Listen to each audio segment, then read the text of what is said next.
Guys welcome back to my channel. उम्मीद है आप लोग अच्छे होंगे। आज हम डिस्कस करेंगे small case versus mutual fund. कौन सा बेटर है, किसके लिए क्या बेटर है, उसके बारे में हम सारे पॉइंट्स डिस्कस करेंगे आज। What investor owns. पहला पॉइंट है कि इन्वेस्टर क्या ओन करता है। तो स्मॉल केसेस के केस में इन्वेस्टर के पास सारे शेयर जो होते हैं वो डीमैट अकाउंट में होते हैं, तो सारा कंट्रोल आपके हाथ में होता है। म्यूचुअल फंड में आपको नैव दिए जाते हैं, यूनिट्स ऑफ फंड, जिसके बेसिस पे वो लोग शेयर्स बाय और सेल करते हैं। तो ये था पहला पॉइंट, व्हाट इन्वेस्टर ओन्स, मतलब इन्वेस्टर क्या ओन करता है। तो स्मॉल केसेस के केस में शेयर्स डायरेक्टली हमारे डीमैट में आते हैं। म्यूचुअल फंड्स के केस में हमें नैव मिलते हैं, नैव के अक्रॉस वो शेयर्स परचेज और सेल करते हैं। Second point, charges. तो पहले देखते हैं कि कौन कौन सी फीस होती है। तो type of fee, exit load at the time of redemption. जब भी आप म्यूचुअल फंड को सेल करते हैं तो एक फीस ली जाती है, जो कि मोस्टली म्यूचुअल फंड में 1% होती है। मैक्सिमम 7% है as per SEBI, but mutual fund actually में 1% रखते हैं। और क्योंकि to avoid to basically attract investors. Small case में ऐसी कोई फीस नहीं होती है। एग्जिट लोड नाम का कुछ भी चीज़ नहीं है। Expense ratio. तो एक्सपेंस रेशियो के नाम पे एक फिक्स फी होती है इन स्मॉल केसेस। किसी किसी केसेस में म्यूचुअल फंड जैसा ही होता है कि वो लोग जितना भी आपका इन्वेस्टमेंट अमाउंट होता है उसके बेसिस पे वो लोग फीस देते हैं। In mutual fund there will be annual fee 1 to 2%। और अगर आप डायरेक्टली करते हैं, डायरेक्ट म्यूचुअल फंड लेते हैं, तो 0.5% लेस होती है। स्मॉल केस की फी डायरेक्टली 100 रुपीज होती है, one time investment. Mutual fund में ऐसा कुछ नहीं होता है। अब एक्सपेंस रेशियो जो है, अगर वो फिक्स्ड है तो वो आपको एडजस्ट करना चाहिए अपने इन्वेस्टमेंट अमाउंट से। जैसे कि 1 लाख रुपए है, अगर आप 10,000 रुपये फीस दे रहे हैं तो आपका 10% एनुअल फी हो गई उसकी।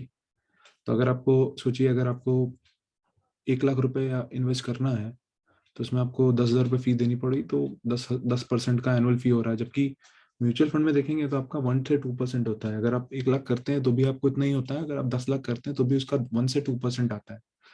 तो इस हिसाब से अगर मैं कंपेयर करूंगा, मुझे अगर 10 लाख रुपए इन्वेस्ट करूंगा तब जाके मेरा वो 1%, 10,000 रुपये का फीस मैं वो कर पाऊंगा।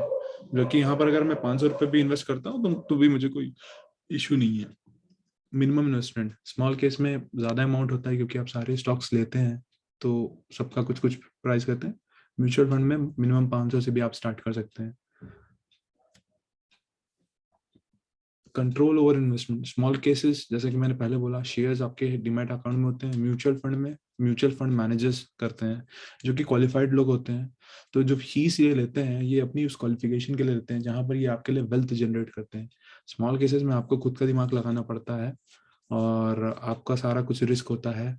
आप अगर वर्किंग प्रोफेशनल हैं तो आपको एक्स्ट्रा टाइम यहाँ पर भी इन्वेस्ट करना पड़ेगा कि भाई कौन सा शेयर खरीदूं, कौन सा बेचूं, और क्या शेयर का क्या चल रहा है, उसका रिजल्ट्स पढ़िए। अभी म्यूचुअल फंड में क्या होता है, फंड मैनेजर्स होते हैं, उनकी बड़ी टीम होती है, सारे रिजल्ट्स ट्रैक करते हैं, कोई भी इश्यूज होते हैं वो ट्रैक करते हैं, उसके बेसिस पे वो बाई सेल करते रहते हैं। रिटर्न और रिस्क स्मॉल केस, जैसे कि मैं अभी बता रहा था, तो थोड़ा ज़्यादा रिस्की है। Mutual fund manager actively changes करते रहते हैं, इसमें ज़्यादा स्टॉक्स होते हैं, बास्केट में कई सारे स्टॉक्स होते हैं। उनके लिए बाई सेल करना कोई आसान आसान रहता है, आराम से वो कर सकते हैं। तो अभी फाइनल वर्ड्स क्या है। म्यूचुअल फंड एक स्मॉल इन्वेस्टर के लिए बढ़िया है, जो कि कोई वर्किंग प्रोफेशनल है, जो कि खुद का कुछ काम करता है, जिसको अपना दिमाग लगाने की जरूरत नहीं है इन्वेस्टमेंट के लिए स्टॉक मार्केट में। मुझे रिजल्ट पढ़ने की जरूरत नहीं है, मुझे ये देखने की जरूरत नहीं है कि कंपनी सही जा रही है कि गलत जा रही है, कंपनी क्या कर रही है बिजनेस में, कोई कॉर्पोरेट गवर्नेंस का इश्यू मुझे देखने की जरूरत नहीं है।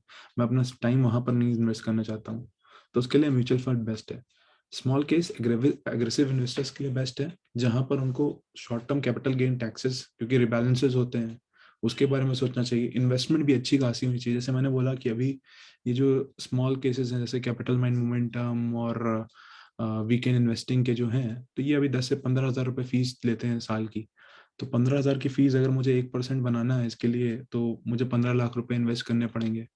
तो जो कि बहुत स्मॉल इन्वेस्टर्स तो नहीं कर सकते हैं, रिटेल इन्वेस्टर भी नहीं कर सकते हैं, और इस पे रिस्क भी बहुत ज़्यादा इन्वॉल्व होता है।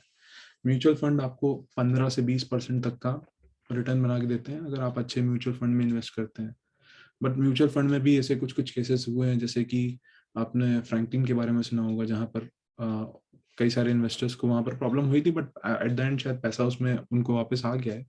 बट ये चीज़ें भी हो सकती हैं, जैसे कि आप देखते हैं कई सारी स्कीम्स जो होती हैं वो सक्सेसफुल नहीं होती हैं तो वो बेच जाती हैं। जैसे पहले रिलायंस चलाता था, अब वो निपॉन मैनेजमेंट, निपॉन करके चलाता है।